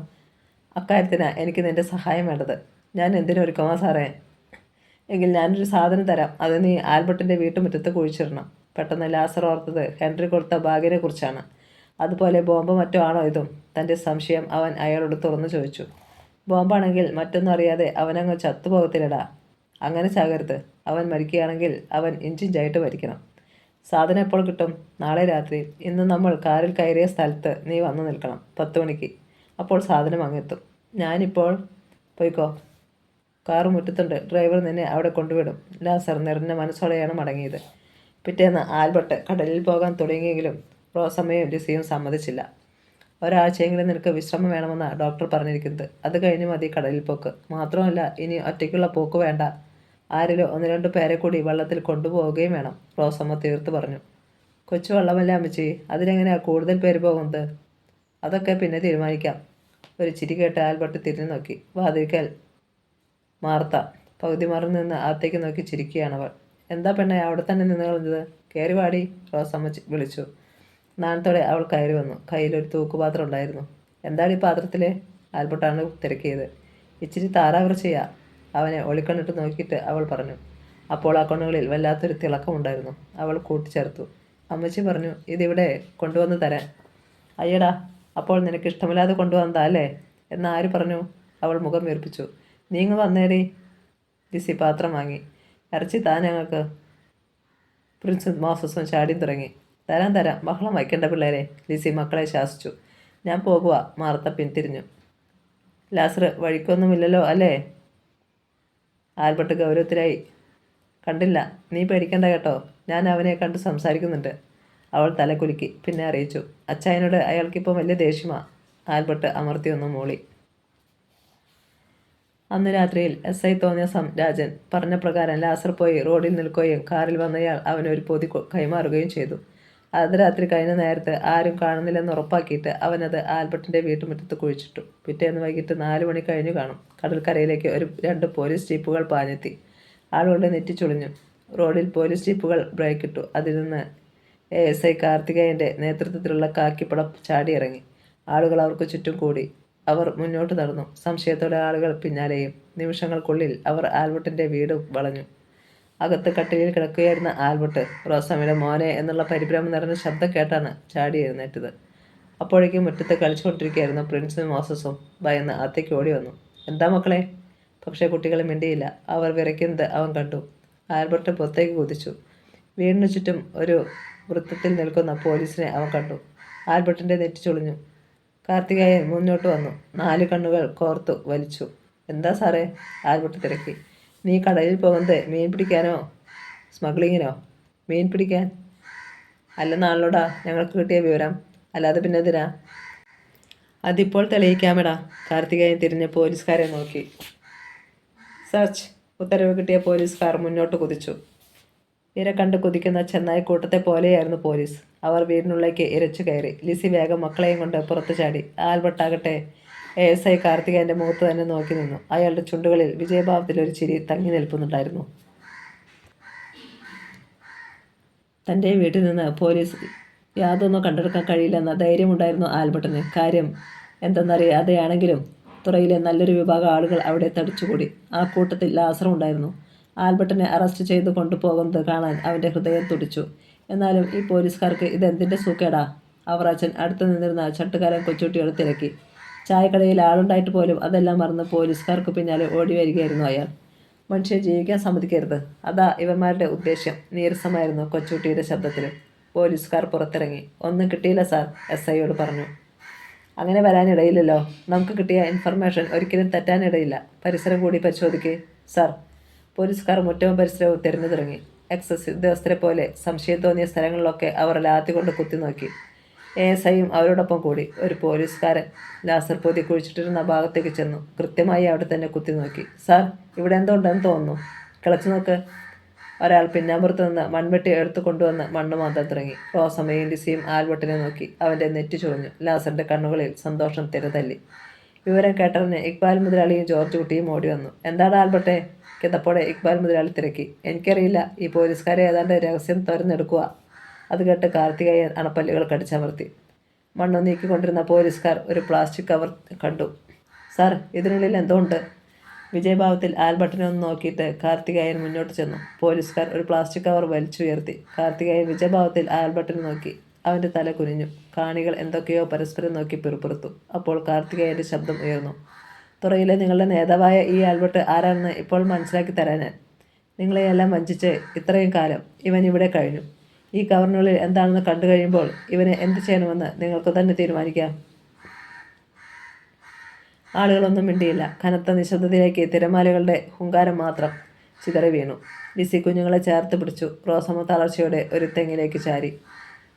ASI തന്നെയാണ് പ്ലാസ്റ്റിക് കവറിൻ്റെ കെട്ടഴിച്ചതും വിജയഭാവത്തിൽ എല്ലാവരെയും നോക്കിക്കൊണ്ട് കവറിനുള്ളിലേക്ക് കൈയിട്ടതും. ആ കൈ ഉയർന്നു വരുന്നത് കാണാനായി തിക്കിത്തിരക്കി നിൽക്കുകയായിരുന്നു ജനങ്ങൾ. പൊടുന്നനെ കാർത്തികേയൻ്റെ നെറ്റി ചുളിഞ്ഞു. ഒപ്പം വല്ലാത്തൊരു തരം ദുർഗന്ധം അവിടെ പരന്നു. ഛേ! ASI പെട്ടെന്ന് എന്തോ വലിച്ചു പുറത്തിട്ടു. പൊടുന്നനെ ഞെട്ടി പിന്നോട്ട് മാറുകയും ചെയ്തു. താഴെ വീണ വസ്തു എന്തെന്നറിയാനായി സകലൻ തുറച്ചു നോക്കി. ചത്തളിഞ്ഞ ഒരു പാമ്പ്. അതിൻ്റെ അവശിഷ്ടങ്ങൾ ASIയുടെ കയ്യിലും പറ്റിയിരുന്നു. അപമാനവും കോപവും ഒന്നിച്ചുണ്ടായി കാർത്തികേയന്. പോലീസുകാരും വിളറി നിൽക്കുകയായിരുന്നു. ആളുകൾക്ക് ചിരിയടക്കാൻ കഴിയുന്നില്ല. ലാസർ മാത്രം കണ്ണു വീഴ്ച നിന്നു. മുന്നിൽ കാണുന്നത് അവന് വിശ്വസിക്കാനേ കഴിയുന്നില്ല. ഇനി ഇവിടെ നിന്നാൽ കുഴപ്പമാണെന്ന് കരുതി സൂത്രത്തിൽ അവൻ പിൻവാങ്ങി. സാർ നേരത്തെ പറഞ്ഞല്ലോ, ഈ കവറിനുള്ളിൽ എന്താണെന്ന് കണ്ടു കഴിയുമ്പോൾ ആൽബർട്ടിൻ്റെ ശരിക്കുള്ള സ്വഭാവം ഞങ്ങൾക്ക് മനസ്സിലാകുമെന്ന്. ഇതിൽ നിന്ന് എന്താ സാറേ ഞങ്ങൾ മനസ്സിലാക്കേണ്ടത്? പരിഹാസത്തോടെ ഇക്ബാൽ മുതലാളി തിരക്കി. കോപത്തോടെ കാർത്തികേയൻ അയാളെ നോക്കി. പിന്നെ ആൽബർട്ട് നേരെ വെട്ടിത്തിരിഞ്ഞു. എന്തിനാടാ പാമ്പിനെ ഇവിടെ കുഴിച്ചിട്ടത്? എനിക്ക് മനസ്സുണ്ടായിട്ട്. ആൽബർട്ട് പൊട്ടിത്തെറിച്ചു. എന്താ, പാമ്പിനെ കുഴിച്ചിടണമെങ്കിലും നിങ്ങളോട് വന്ന് ചോദിക്കണോ? എടാ വേണ്ട സാറേ, കൂടുതൽ ഒച്ച വയ്ക്കണ്ട. ഇതൊന്നും കേട്ടാൽ ആൽബർട്ട് പേടിക്കത്തില്ല. ഉള്ളിൽ മറ്റെന്തെങ്കിലും കരുതിക്കൊണ്ടാ വന്നതെങ്കിൽ അത് അവിടെ തന്നെ അങ്ങ് വച്ചോണ്ട് പോയാട്ടെ. കാക്കിയിട്ടുണ്ടിറങ്ങും വെറുതെ മനുഷ്യരെ മെനക്കെടുത്താൻ. തൻ്റെ കവിളത്ത് ഒരടി കിട്ടിയതുപോലെയാണ് കാർത്തികേയന് തോന്നിയത്. കൂടുതൽ മിടുക്കനാവണ്ടടാ. ഇത്രയും ജനങ്ങളുടെ മുന്നിൽ വെച്ച് തന്നെ നിന്നെ ഞാൻ വിലങ്ങ് വെച്ചുകൊണ്ട് പോകുമടാ. കാര്യമുണ്ടായിട്ട് തന്നെ. മുറ്റത്ത് ഒരു പാത്രത്തിലിരുന്ന വെള്ളത്തിൽ കൈ കഴുകി കാർത്തികേയൻ പോലീസുകാരെ നോക്കി. പോകാം. ആളുകൾക്കിടയിലൂടെ അവർ നടന്നുപോയി. സാറൊന്ന് നിൽക്കണേ, ആൽബർട്ട് വിളിച്ചു പറഞ്ഞു. കാർത്തികേയൻ നിന്നു. അവൻ അയാളുടെ അടുത്തെത്തി. മറ്റാരും കേൾക്കാതെ പറഞ്ഞു. സാറേ, അളമുട്ടി നിൽക്കുവാൻ ഞാൻ. വേഷം കിട്ടുമായിട്ട് ഇനി എന്നെ തേടി വരല്ലേ. പള്ളയ്ക്കൊരു കത്തി കയറ്റിയേച്ച് ഉൾക്കടലിൽ കൊണ്ടു തള്ളിയാൽ അസ്ഥി പോലും കിട്ടത്തില്ല. മറക്കണ്ട, പെണ്ണും പിള്ളയ്ക്കും പിള്ളേർക്കും ഇങ്ങനെ 6 അടി വലിപ്പത്തിൽ കാണാൻ നിങ്ങളുണ്ടാവില്ല. കാർത്തികേയന് മറുപടി പറയാൻ കഴിഞ്ഞില്ല. ആൽബർട്ട് എന്തും ചെയ്യാൻ മടിക്കില്ലെന്ന് അവൻ്റെ മുഖഭാവത്തിൽ നിന്ന് അയാൾക്ക് തോന്നിയിരുന്നു. എന്നാൽ സാർ പോയിക്കോ. ആൽബർട്ട് തിരിച്ചു നടന്നു. ഒരു നിമിഷം നോക്കി നിന്നിട്ടാണ് പല്ല് കടിച്ചുകൊണ്ട് കാർത്തികേയൻ പോയത്. ആളുകൾക്ക് അപ്പോഴൊന്നും പിടികിട്ടിയിരുന്നില്ല. ആൽബർട്ട് എന്തിനാണ് പാമ്പിനെ അവിടെ കുഴിച്ചിട്ടത്, അതും കവറിലാക്കിയിട്ട്? ഇക്ബാൽ മുതലാളി ഉൾപ്പെടെ പലരും ചോദിച്ചിട്ടും അവൻ അതിന് ഉത്തരം പറഞ്ഞില്ല. ഒന്ന് ചിരിക്കുക മാത്രം ചെയ്തു. ആളുകൾ പിരിഞ്ഞു പോയപ്പോൾ ആൽബർട്ട് ഓർത്തു. രാത്രി എന്തോ ശബ്ദം കേട്ടതുപോലെ തോന്നിയപ്പോഴാണ് ഉണർന്നത്. ശബ്ദമുണ്ടാക്കാതെ വാതിൽ തുറന്നപ്പോൾ ഇരുളിൽ ആരോ കുഴി മൂടുന്നതും പെട്ടെന്ന് മടങ്ങുന്നതും കണ്ടു. ആളിനെ ചാടി പിടിച്ചാലോ എന്ന് വിചാരിച്ചതാണെങ്കിലും വേണ്ടെന്ന് വെച്ചു. എന്താണ് കുഴിച്ചിട്ടതെന്ന് അറിയണമല്ലോ. തുറന്നു നോക്കിയപ്പോൾ ഒരു പ്ലാസ്റ്റിക് കവർ കിട്ടി. അത് കൊണ്ടുവന്ന് ടോർച്ചിൻ്റെ വെളിച്ചത്തിൽ പരിശോധിച്ചപ്പോൾ വെളുത്ത് പൊടിയടങ്ങിയ കുറേ പാക്കറ്റുകൾ. Brown sugar. തന്നെ കുടുക്കാനായി ആരോ കളിച്ചതാണെന്ന് വ്യക്തമായി. പിന്നെ എല്ലാം പെട്ടെന്നായിരുന്നു. കടൽ തീരത്ത് ഒരു പാമ്പ് ചത്തടിഞ്ഞത് കണ്ടതോർത്തു. വേഗം പോയി അതിനെ ഒരു കമ്പ് കൊണ്ടെടുത്ത് കവറിലാക്കി അവിടെ കുഴിച്ചിട്ടു. മയക്കുമരുന്ന് പാക്കറ്റുകൾ കൽക്കെട്ടിൽ കൊണ്ടുവച്ച് കത്തിച്ച് കളയുകയും ചെയ്തു. ആ ഓർമ്മയിൽ പുഞ്ചിരിച്ചുകൊണ്ട് ആൽബർട്ട് പ്രിൻസിപ്പിനെയും മോസസിനെയും വിളിച്ച് മുറ്റത്തിറക്കി. അവരോടൊപ്പം കളിക്കാൻ തുടങ്ങി. ജോർജ് കുട്ടി അവിടെ കിടന്നിരുന്ന പാമ്പിനെ എടുത്തു കളഞ്ഞിരുന്നു. കഴിവണ്ട മോനെ, നീ എന്നെ പറ്റിക്കാറായി അല്ലേടാ? അലറും പോലെ ചോദിച്ച് ലാസറിൻ്റെ കവളടക്കം ഒറ്റ അടിയായിരുന്നു SI തോന്നിയസൻ രാജൻ. എൻ്റെ പൊന്നു സാറേ, ആ തന്നുവിട്ട സാധനം ഞാൻ അവിടെ തന്നെ കുഴിച്ചിട്ടു എന്നത് നേരാ. എന്നിട്ട് പിന്നെ അത് എന്തിയടാ? ലാസറിന് അതിന് ഉത്തരമില്ലായിരുന്നു. പോലീസുകാരുടെ ദൗത്യം പരാജയപ്പെട്ടതറിഞ്ഞ് ലാസറിനെ തൻ്റെ ക്വാർട്ടേഴ്സിലേക്ക് വിളിച്ചു വരുത്തുകയായിരുന്നു രാജൻ. പെട്ടെന്ന് ഒരു വെളിപാട് പോലെ ലാസർ പറഞ്ഞു, ഞാൻ കുഴിച്ചിട്ട അതേ കവറിൽ തന്നെയാ സാറേ ആ പാമ്പിനെ വച്ചിരുന്നു. രാജൻ്റെ കണ്ണുകൾ ഒന്ന് കുറുകി. ഒരുപക്ഷെ സംഭവം എങ്ങനെയെങ്കിലും അറിഞ്ഞ ആൽബർട്ട് തന്നെയായിരിക്കണം ഇങ്ങനെ ഒരു കളി നടത്തിയതെന്ന് അയാൾക്ക് തോന്നി. നീ അത് കുഴിച്ചിരുന്നത് ആരും കണ്ടില്ലെന്ന് ഉറപ്പാണോടാ? ആന്ന് സാറേ. എന്നാൽ ഇപ്പോൾ നിനക്ക് പോകാം. എനിക്ക് ഇനിയും ആവശ്യം വരും. അപ്പോൾ വരണം. വരാമേ, സാറൊന്ന് മൂളിയാൽ മതി, അവൻ തൊഴുകൈകളോടെ പറഞ്ഞു. ശരി. ജീവൻ തിരിച്ചു കിട്ടിയ ആശ്വസ്തതയാണ് ലാസർ അവിടെ നിന്ന് മടങ്ങിയത്. 2-3 ദിവസങ്ങൾ കഴിഞ്ഞു. ഒരു സന്ധ്യ. വീടിന് പിന്നാമ്പുറത്തെ മറപ്പുരയ്ക്കുള്ളിൽ കുളിക്കാൻ ഭാവിക്കുകയായിരുന്നു മാർത്ത.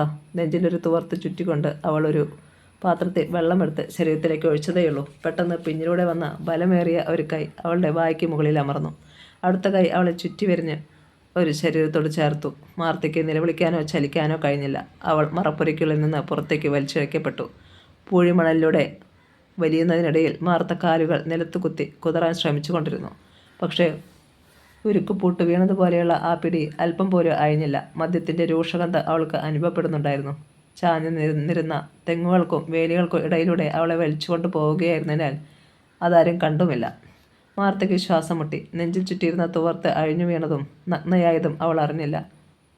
കീരിയുടെ പിടിയിലകപ്പെട്ട കോഴിക്കുഞ്ഞായിരുന്നു അവൾ. കടൽ ഭിത്തിക്കരികിൽ പോളകൾ വന്നടിയുന്ന ഭാഗത്താണ് അവൾ എത്തിപ്പെട്ടത്. അളിഞ്ഞ പോളയുടെ ഗന്ധം. 1-2 പഴയ വള്ളങ്ങൾ അവിടെ കിടപ്പുണ്ടായിരുന്നു, ഉപേക്ഷിക്കപ്പെട്ടവ. ഞൊടിയിടയിൽ അവളെ ഒരാൾ തറയിലേക്ക് തള്ളി. ഒപ്പം തലമുടിയിൽ കുത്തിപ്പിടിച്ച് മണ്ണിലേക്ക് അമർത്തുകയും ചെയ്തു. കാതുകളിൽ ഒരു ശബ്ദം വന്നു വീണു. അനങ്ങരുത്, കൊന്നുകളയും. ആ ശബ്ദം അവൾ തിരിച്ചറിഞ്ഞു. ലാസർ. വല്ലവിധേനയും അവൾ മുഖം ഒരു വശത്തേക്ക് തിരിച്ചു. എന്നെ നശിപ്പിക്കല്ലേ ലാസർ ചായ? ശബ്ദമില്ലാതെ അവൻ ചിരിച്ചു. നിനക്ക് ലാസറിനെ പുഞ്ഞമാലടി. ഞാൻ ആരാണെന്ന് ഇന്ന് നിനക്ക് ബോധ്യപ്പെടുത്തി തരാം. അവനൊരു കത്തി വലിച്ചെടുത്ത് അവളുടെ കഴുത്തിൽ അമർത്തി. ബ്ലേഡിനേക്കാൾ മൂർച്ചയുണ്ട് അതിനെന്ന് അവൾക്ക് തോന്നി. ഉമിനീരിറക്കിയാൽ പോലും കഴുത്ത് മുറിയുന്ന അവസ്ഥ. നീ ഒരു പുരുഷനുമായി ബന്ധപ്പെടുകയാണെങ്കിൽ അത് ഞാനായിട്ട് മാത്രം മതി. നീ ഒരാളെ കല്യാണം കഴിക്കുന്നെങ്കിൽ അത് എന്നെ മാത്രം. ഇതൊക്കെ നേരത്തെ ഞാൻ ചിന്തിച്ചുറപ്പിച്ചതാടി. അവനൊന്നു ശ്വാസം വലിച്ചു വിട്ടു. നിന്നെ എനിക്ക് തീരെ വിശ്വാസമില്ല. അതുകൊണ്ട് ആദ്യം പറഞ്ഞത് ഞാൻ ഇപ്പോഴങ്ങ് നടത്താൻ പോവുകയാണ്. മാർത്ത തളർന്നു പോയി. തന്നെ പിച്ചു ചീന്താൻ പോവുകയാണ്. മനസ്സിൻ്റെ ഉള്ളിൽ മറ്റാർക്കും പിടികൂടാതെ താൻ ആരാധിച്ചു പോരുന്ന ഒരു മനുഷ്യനുണ്ട്. അദ്ദേഹത്തിനായി കരുതി വെച്ചിരുന്നതൊക്കെയും ഈ മൃഗം കവർന്നെടുക്കും. ബലമായി അവനവളെ മലർത്തിക്കിടത്തി. അപ്പോഴും കത്തി മാറ്റിയില്ല.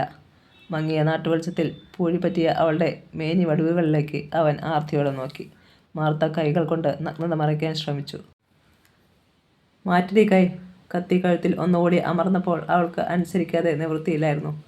കണ്ണുകൾ ഇറുക്കിയടച്ചു. തന്നെ രക്ഷിക്കാൻ ഇവിടെ ആരും വരില്ലെന്ന് മാർത്ത തിരിച്ചറിഞ്ഞു. പക്ഷേ കളങ്കപ്പെട്ട ശരീരവുമായി ജീവിച്ചിരിക്കില്ല അവൾ. മരിക്കാനായി മനസ്സുകൊണ്ട് ഒരുങ്ങി. പെട്ടെന്ന് ഒരു വെളിച്ചം അവിടേക്ക് മിന്നി മറഞ്ഞതുപോലെ തോന്നിയപ്പോൾ മാർത്ത കണ്ണു തുറന്നു. പഴയ വള്ളത്തിനു മീതെ കൈക്കുത്തി ഒരു രൂപം ലാസറിന് നേരെ കുതിച്ചു ചാടുന്നതും കാൽപ്പത്തി കൊണ്ട് പടക്കം പൊട്ടുന്നത് കണക്കെ കവിളടക്കം ഒരടി വീഴുന്നതും അവൾ കണ്ടു. തൻ്റെ കഴുത്തിൽ അമർത്തിയിരുന്ന കത്തിയുമായി ലാസർ തെറിച്ച് തിരമാലയ്ക്ക് അപ്പുറത്തേക്ക് വീണു. മാർത്ത ചാടിയെഴുന്നേറ്റ് ഒരു വള്ളത്തിന് പിന്നിൽ ഒളിച്ചു. കരയിലേക്ക് അടിച്ചു വന്ന ഒരു കൂറ്റൻ തിരക്കുള്ളിൽ കനത്ത സംഘടന നടന്നു. തന്നെ രക്ഷിക്കാനെത്തിയത് ആരാണെന്ന് മാർത്ത അറിഞ്ഞില്ലെങ്കിലും അതൊരു ദൈവദൂതനാണെന്ന് അവൾ കരുതി. ആ മനുഷ്യൻ ലാസറെ എടുത്തിട്ട് പെരുമാറുകയാണ്. ഇടയ്ക്കിടെ ലാസറിൻ്റെ അമർത്തിയ നിലവിളി കേൾക്കാം. സമയം ഇഴഞ്ഞു. ലാസർ വീണു. ഒരു തിര അവനിൽ തല്ലി അലച്ചു മടങ്ങി. അവനെ തല്ലി വീഴ്ത്തിയ മനുഷ്യൻ വള്ളത്തിനടുത്തേക്ക് വന്നു. മാർത്തേ, നീ എവിടെയാണ്? ആ ശബ്ദം അവൾക്ക് ആശ്വാസമായി. ആൽബർട്ട്. ഞാനിവിടെ ഉണ്ടാ ചായ. ഇതെടുത്തോ. അവൻ തൻ്റെ നനഞ്ഞ കയ്യിൽ അഴിച്ചു പിഴിഞ്ഞ് ആ ശബ്ദം കേട്ടിടത്തേക്ക് ഇട്ടുകൊടുത്തിട്ട് തിരിഞ്ഞു. ലാസർ അവിടെ നിന്ന് എഴുന്നേറ്റ് വേച്ചു നടന്നു പോകുന്നത് കണ്ടു. മാർത്ത കൈരി നെഞ്ചത്തേക്ക് ഉയർത്തി കുത്തി അവൻ്റെ അടുത്ത് വന്നു. അച്ചായ, ഒറ്റ കരച്ചിലായിരുന്നു അവൾ. ഏയ് കരയാതെ, ആരെങ്കിലും കേൾക്കും. തൽക്കാലം ഇക്കാര്യം ആരോടും പറയണ്ട, അവൾ മൂളി. വാ, വീടിനടുത്ത് വരെ ഞാനും വരാം. പക്ഷേ ആരെങ്കിലും നമ്മളെ കണ്ടാൽ തെറ്റിദ്ധരിക്കും. ആ സാരമില്ല. അവൻ മുന്നിൽ നടന്നു. പിന്നാലെ പോകുമ്പോൾ അവൻ മുട്ടോളമുള്ള അണ്ടർവെയർ ധരിച്ചിരിക്കുന്നത് കണ്ട് അവൾക്ക് ചിരി വന്നു. അച്ചായൻ എങ്ങനെയാ ഈ നേരത്തെ ഇവിടെ വന്നത്? നമ്മുടെ കൊച്ചുകുട്ടിയെ എന്നോട് വിവരം വന്ന് പറഞ്ഞത്. ലാസർ നിന്റെ വീടിനടുത്ത് പതുങ്ങി നിൽക്കുന്നത് കണ്ട് അവൻ വന്ന് എന്നോട് പറഞ്ഞു. ഞങ്ങളവിടെ വന്നപ്പോൾ നിന്നെ അവിടെ കണ്ടില്ല. അകലെ ചലിക്കുന്ന നിഴലുകൾ കാണുകയും ചെയ്തു. മറ്റാരുടെയും ശ്രദ്ധയിൽപ്പെടാതെ അവളെ വീടിനടുത്തെത്തിച്ച് ആൽബർട്ട് മടങ്ങി. ലാസർ ഇത്തരക്കാരനാണെന്ന് ഒരു ചിന്തയെ തനിക്കുണ്ടായിരുന്നില്ല. ഏതായാലും അവനെ പകൽ നേരത്ത് ഒന്ന് കാണണമെന്ന് തന്നെ ആൽബർട്ട് തീരുമാനിച്ചു. സ്വന്തം വീടിനടുത്തെത്തിയപ്പോൾ കൊച്ചുട്ടി കാത്തു നിന്നിരുന്നു. എന്തായി? പറയാം. നീ ഒരു കൈലി എടുത്തോണ്ട് വാ. കൊച്ചുട്ടി ആൽബർട്ടിൻ്റെ മുറിയിൽ കയറി കൈലി എടുത്തു. എന്തിനാണിത്? അമ്മ ചോദിക്കുന്നത് ആൽബർട്ട് കേട്ടു. ആൽബർട്ടിനാ? അവൻ ഉടുത്തിരുന്ന കൈലി എന്തിയേ? ആർക്കറിയാം? അയാൾ ഇറങ്ങിപ്പോന്നു. ഇനി അച്ചായൻ തന്നെ എന്താന്ന് വെച്ചാൽ സമാധാനം പറഞ്ഞോ എന്ന് പറഞ്ഞുകൊണ്ട് കൈലി ആൽബർട്ടിന് കൊടുത്തു. പിറ്റേന്ന് രാവിലെ മുതൽ ലാസറെ ഒന്ന് കാണാനായി ആൽബർട്ട് തുറയിലൂടെ നടന്നു. കണ്ടില്ല. കടലിൽ പോയവർ കൊണ്ടുവന്ന മീനുകൾ ലേലം ചെയ്യുന്ന ഭാഗത്ത് ഒരുവിധ തിരക്കുണ്ടായിരുന്നു.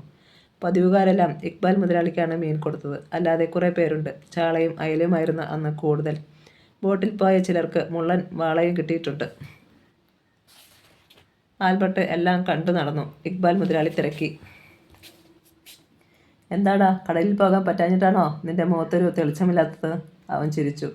2 നാൾ കൂടി ഞാൻ ക്ഷമിക്കും. 3-ാം നാൾ കടലിലേക്ക്. അയല വേണേൽ 5-6 എടുത്തുകൊണ്ട് പോടാ.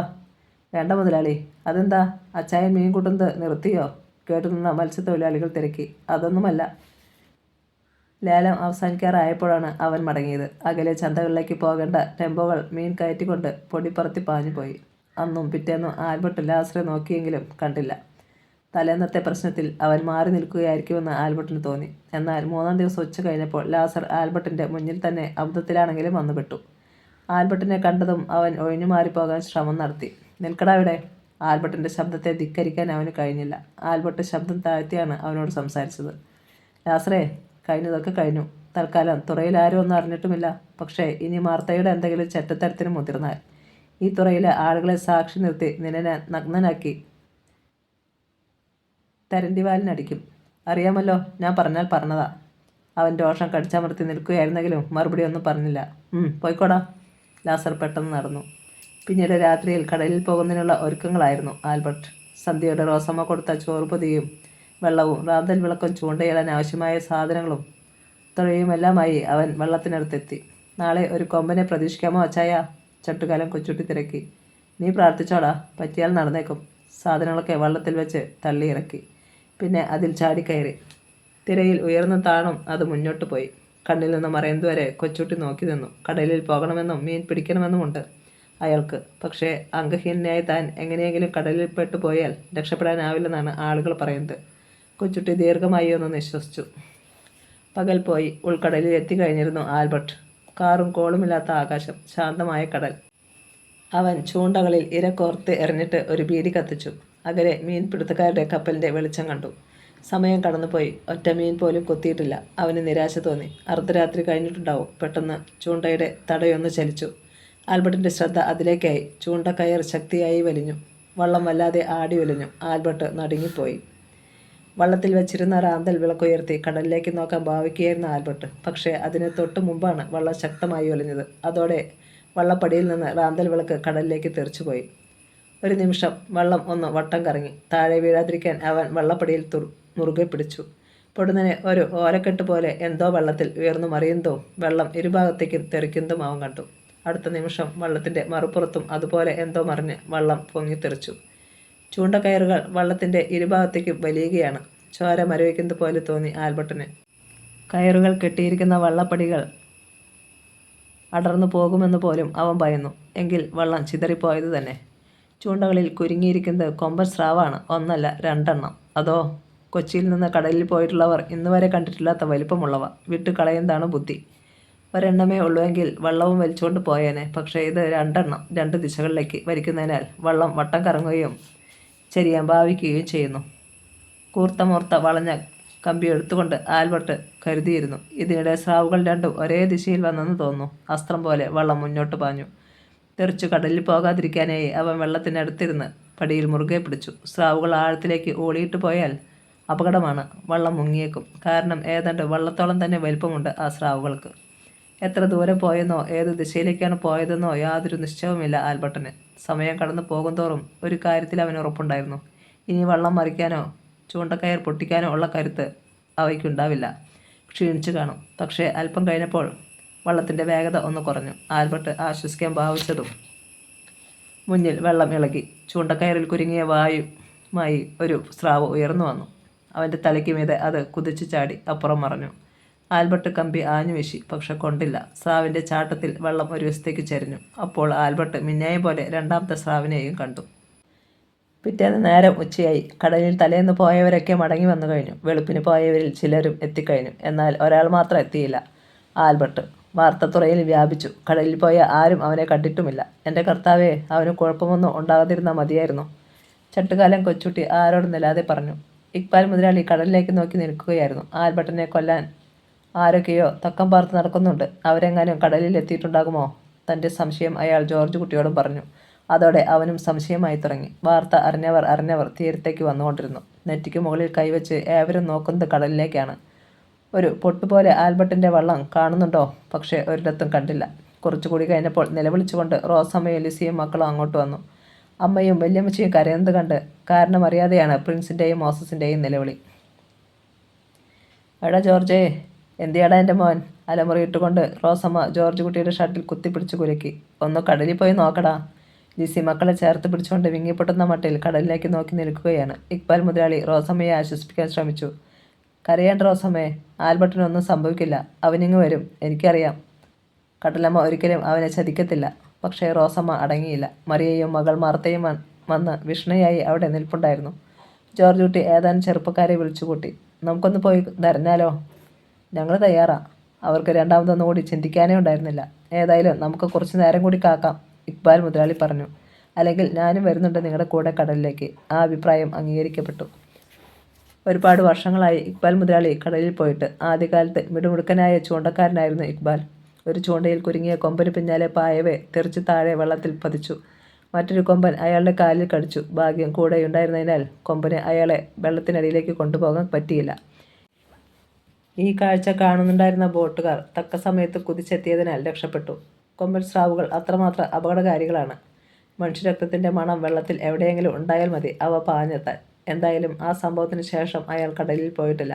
ആദ്യം ചെറിയ കച്ചവടം തുടങ്ങി. പടിപടിയായുള്ള വളർച്ചയായിരുന്നു. ആരെയും വഞ്ചിച്ചിട്ടില്ല. കടലിൽ പോയി ജീവൻ പണയം വെച്ച് മീൻ പിടിച്ചു കൊണ്ടുവരുന്ന തൊഴിലാളികൾക്ക് അർഹമായ വില തന്നെ മീനിനിടും. അടുത്ത കാലത്ത് സുഫൈജാസി ഫുഡ്സ് എന്നൊരു പ്രോസസ്സിംഗ് യൂണിറ്റ് കൂടി അയാൾ തുടങ്ങിയിട്ടുണ്ട്. സമയം കടന്നു പോയിക്കൊണ്ടിരുന്നു. പെട്ടെന്ന് ഒരാൾ അകലേക്ക് കൈ ചൂണ്ടി. അതൊരു വള്ളമല്ലേ? എവിടെ? മറ്റുള്ളവർ ആകാംക്ഷയോടെ അങ്ങോട്ട് നോക്കി. സൂര്യകിരണങ്ങൾ വീണ് തിളങ്ങുന്ന കടലിൽ ഒരു പൊട്ടുപോലെ കറുപ്പ് അവർ കണ്ടു. അത് വള്ളം തന്നെ. നിങ്ങൾ നോക്കിക്കോ, അത് ആൽബർട്ടായിരിക്കും, കൊച്ചുട്ടി സന്തോഷത്തോടെ വിളിച്ചു പറഞ്ഞു. ആ കറുത്ത പൊട്ട് വലുതായി വന്നു. അതിൽ വള്ളമാണെന്നും അതിൽ ഒരാൾ മാത്രമേ ഉള്ളൂവെന്നും അവർ തിരിച്ചറിഞ്ഞു. കുറച്ചുകൂടി അടുത്തെത്തവേ അവർ അവനെ തിരിച്ചറിഞ്ഞു. ആൽബർട്ട്. അവൻ ക്ഷീണിതനാണെന്ന് തോന്നി. ആഹാരമോ വെള്ളമോ കഴിച്ചിട്ട് ഒരുപാട് നേരമായല്ലോ. ഭക്ഷണം കഴിഞ്ഞ രാത്രിയിൽ കഴിച്ചിട്ടേ ഉണ്ടാവൂ. വള്ളം കരയോടടുക്കാറായതും ജോർജ് കുട്ടിയും മറ്റും തിരയിലേക്ക് ചാടിയിറങ്ങി. ഞങ്ങളെ വിഷമിപ്പിച്ച് കളഞ്ഞല്ലോ ചായ. ഒരു തിരയുടെ സഹായത്തോടെ ആൽബർട്ട് ഇറങ്ങും മുൻപ് തന്നെ അവർ വള്ളം കരയിലേക്ക് അല്പം തള്ളിക്കയറ്റി. മോനെ, റോസമ്മ ഓടിച്ചെന്നു. നിനക്കൊന്നും പറ്റിയില്ലോടാ? ഇല്ല അമ്മച്ചി. അവൻ തളർച്ചയിൽ ചിരിച്ചു. ചെന്നവരെല്ലാം വള്ളത്തിനുള്ളിലേക്കാണ് നോക്കിയത്. അതിനുള്ളിൽ ഒരു ചാളക്കുഞ്ഞ് പോലും ഉണ്ടായിരുന്നില്ല. മീൻ കിട്ടാത്തതിനാലാണ് ആൽബർട്ട് മടങ്ങി വരാൻ വൈകിയതെന്ന് അതോടെ അവർക്ക് മനസ്സിലായി. ഒന്നും കിട്ടിയില്ലാലും സാരമില്ല ആൽബർട്ടെ, നീ ഇങ്ങ് തിരിച്ചു വന്നല്ലോ, ഞങ്ങൾക്കത് മതി. കിട്ടിയില്ലെന്ന് ആര് പറഞ്ഞു? വള്ളത്തിൽ നിന്ന് ഇറങ്ങുന്നതിനിടയിൽ അവൻ പറഞ്ഞു. പിന്നെ ജോർജ് കുട്ടിയെ നോക്കി. ചൂണ്ടക്കയർ വലിക്കടാ. അപ്പോഴാണ് ആളുകൾ വള്ളപ്പടിയിൽ കെട്ടിയ ചൂണ്ടക്കയർ കടലിലേക്ക് നീണ്ടു കിടക്കുന്നത് കണ്ടത്. ജോർജ് കുട്ടി ഒന്നിൽ പിടിച്ചു വലിച്ചു. അനങ്ങുന്നില്ല. അവൻ്റെ നെറ്റി ചുളിഞ്ഞു. പിടിക്കണടാ. കൂട്ടുകാരെ കൂടി വിളിച്ചു. അവർ ഒത്തുചേർത്ത് പിടിച്ചു. അപ്പോൾ അടിച്ചു വന്ന ഒരു തിരയുടെ സഹായവും കിട്ടി. വെള്ളത്തിൽ നിന്ന് കരയിലേക്ക് വരുന്ന സ്രാവിനെ കണ്ടപ്പോൾ അറിയാതൊരു ശബ്ദം ആളുകളുടെ കണ്ടത്തിൽ നിന്ന് ഉയർന്നു. മോനെ! റോസമ്മ മകനെ കെട്ടിപ്പിടിച്ചു. അത്തരത്തിലൊരു സ്രാവിനെ അവർ ആദ്യം കാണുകയായിരുന്നു. 8 മീറ്ററോളം നീളം, അതിന് തക്കവണ്ണം. അതിൻ്റെ തൊങ്ങലിന് തന്നെ വലിയൊരു തുക കിട്ടും. സാധാരണ സ്രാവിനെ കിട്ടിക്കഴിഞ്ഞാൽ തൊങ്ങൽ അറുത്തുമാറ്റിയ ശേഷമാണ് വിൽക്കുക. പിന്നെ ഉണക്കിയെടുക്കുന്ന തൊങ്ങൽ വിദേശങ്ങളിലേക്ക് കയറ്റി അയക്കുകയാണ് പതിവ്. ഒരു തരം ഔഷധമാണത്. ഇക്ബാൽ മുതലാളി അവൻ്റെ തോളിൽ തട്ടി. കൊള്ളാമടാ ആൽബർട്ടെ, നീ ആണാണടാ. എത്ര രൂപ തരണം ഈ സ്രാവിന്? നീ ചോദിക്കുന്നത് ഞാൻ തരും.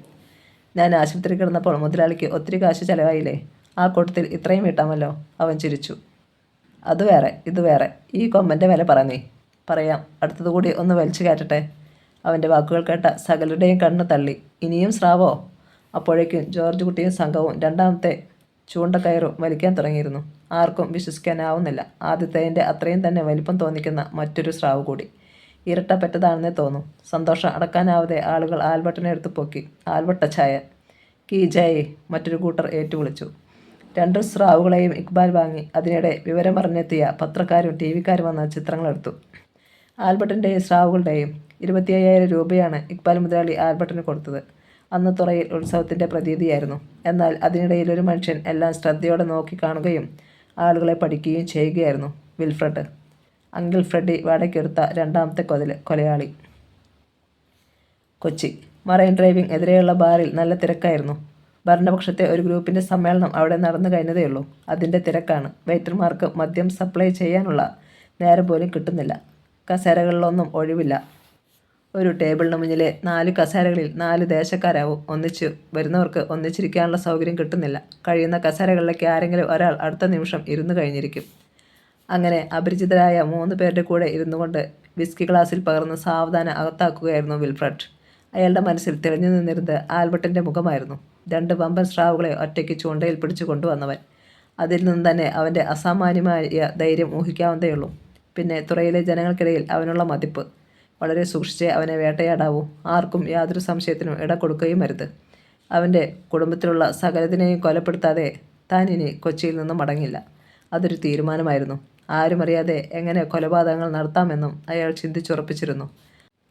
ആ ആശയത്തിൻ്റെ സന്തോഷം നൽകിയ സുഖത്തിൽ അയാൾ ഗ്ലാസ്സിൽ അവശേഷിച്ചിരുന്ന മദ്യം ഊറ്റിക്കുടിച്ചു. കഥ തുടരും.